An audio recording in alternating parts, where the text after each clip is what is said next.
দর্শক সমকালে স্বাগত জানাচ্ছি। আমি খান মনিরুজ্জামান। আমি বর্তমানে রয়েছি বরিশাল নগরের হাসপাতাল রোড এলাকায়। আপনারা আমার পিছনে যে লাইনটি দেখতে পেয়েছেন, এটি হলো টিসিবির পণ্য নেয়ার জন্য লাইনে দাঁড়িয়েছে বরিশালের নিম্ন এবং মধ্যবিত্তরা।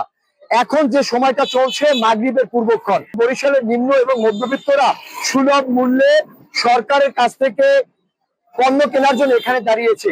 টিসিবি এবার দিচ্ছে খেজুর, দিচ্ছে ছোলা বুট, দিচ্ছে তেল, দিচ্ছে মুসুরি ডাল, দিচ্ছে।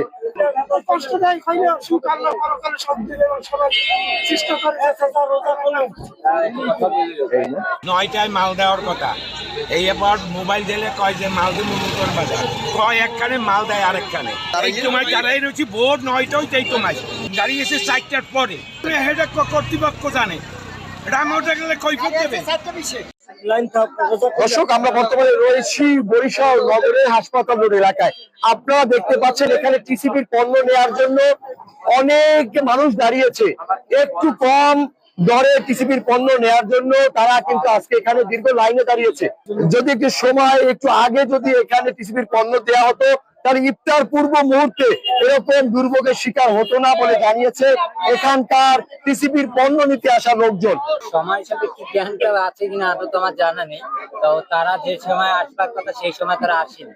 তারা তার থেকেও বেশ 1 থেকে 1.5 ঘন্টা পর তারপর তাদের মাল দেওয়ানে বেশ গাফিলতি আছে। তারা সাইড কাটিং করে, যেমন দেখেন যাচ্ছে যে লাইনে যারা আছে।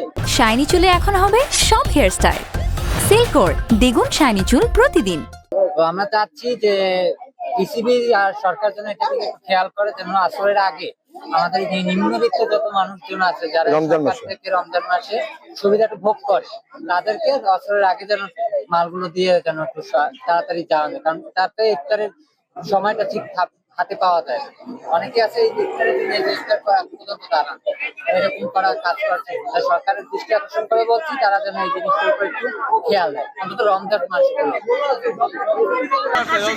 অবস্থায় দাঁড়িয়ে যাইতে চাই, তাড়াতাড়ি প্রায় বাইরে ভালো হইতো।